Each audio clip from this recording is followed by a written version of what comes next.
শোনেন mister Patwari, BNP একবারও বলেনি তারা গণভোট ঢুকতে চায়, তারা গণভোট করতে দেবে না।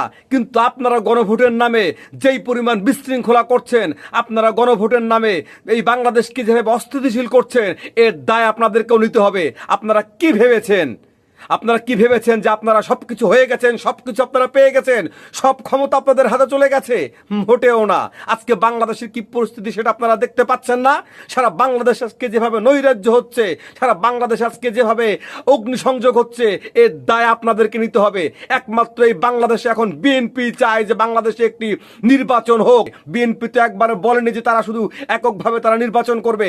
বিএনপি বলেছে সারা বাংলাদেশে আপনারা যারা যারা নির্বাচন করতে চান, আপনারা আপনাদের করে মতো করে আপনারা নির্বাচন করবে। বিএনপি একবারও বলেনি জামাতকে জামাত নির্বাচন করতে পারবে না।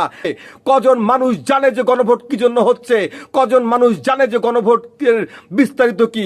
আপনারা কাদেরকে বলেছেন যে এই জন্য গণভোট হবে, কিসের জন্য গণভোট হবে, কোন প্রক্রিয়ায় গণভোট হবে? আপনারা সেগুলো কোনো কিছু না বলে শুধু বলছেন শুধু গণভোট হোক, গণভোট হোক। ডক্টর ইউনূসের সান্নিধ্য পেয়ে আপনি অনেক অনেক অনেক কিছু বলছেন, যা মনে আসতেছে আপনি তাই বলতেছেন। প্রত্যেকটা দলের নেতা কর্মীদেরকে হেয় প্রতিপন্ন করে কথা বলছেন। এত বেশি বাড়াবাড়ি ভালো না, কিন্তু সবকিছুর কিন্তু একটি বিপরীত প্রতিক্রিয়া থাকে। আপনারা কি ভেবেছেন? মনে করেছেন দেশের দায়িত্ব আপনারা পেয়ে গেছেন, এদেশের জনগণ দেশের দায়িত্ব আপনাদেরকে দিয়ে দিয়েছে।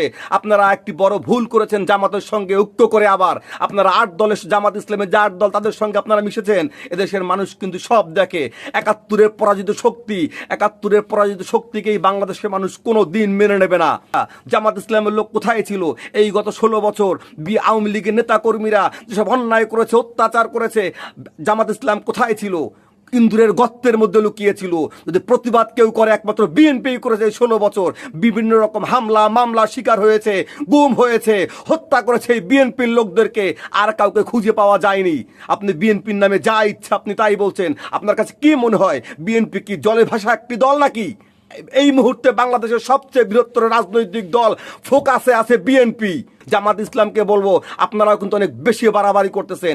এত বেশি বাড়াবাড়ি করা কিন্তু ভালো না। আপনারা কি মনে করেছেন আপনাদের সমর্থক এত বেশি, মিছিল মিটিংয়ে আপনাদের অনেক বেশি লোক হয়ে যায়? আরে শুনেন, যদি আওয়ামী লীগ একবার রাস্তায় নামতে পারে, ফাঁকা হয়ে যাবে, সব ফাঁকা। আওয়ামী লীগের অনেক নেতাকর্মী আপনাদের সঙ্গে মিশে গেছে। আওয়ামী লীগের অনেক নেতাকর্মী তারা তাদেরকে এখন বাঁচানোর জন্য, গ্রেপ্তার হওয়া থেকে বাঁচানোর জন্য, হামলা হওয়ার থেকে বাঁচানোর জন্য আপনাদের সঙ্গে মিশে গেছে, বিভিন্ন রাজনৈতিক দলের সঙ্গে ঢুকে গেছে। একবার যদি আওয়ামী লীগ রাস্তায় নামে, তাহলে কিন্তু অনেক দল কিন্তু ফাঁকা হয়ে যাবে, ফাঁকা। এত সহজ ভাইবেন না সবকিছু। মুখে যা আসে তাই বললেন না। রাজনীতির এখনো বহুত বাকি আছে। মাত্র শুক্র কয়দিন হয়েছে, কত বয়স হয়েছে আপনার? কি বোঝেন রাজনীতির? এত সহজ রাজনীতি করা একেবারে, মানে এখন কেউ কিছু বলছে না তো, এখন তো দেশে কোনো সরকার নাই, তাই মনে যা ইচ্ছা তাই বলতেছেন, যা ইচ্ছা তাই ভাবতেছেন। মুখে লাগাম রেখে কথা বলেন, যা মনে আসে তাই বললেন না। বহুত দূর বাকি আছে, কিন্তু দেশের জনগণকে পাশ কাটিয়ে কিছুই করতে পারবেন না। কজন জনগণ আছে আপনাদের সঙ্গে? কজন জনগণকে পাবেন খুঁজে আপনারা? জনগণের পিঠ যখন শেষ পর্যন্ত দেয়ালে ঠেকে যাবে, সবগুলোকে কিন্তু ওই বঙ্গোপসাগরে ভাসিয়ে দিয়ে আসবে একেবারে।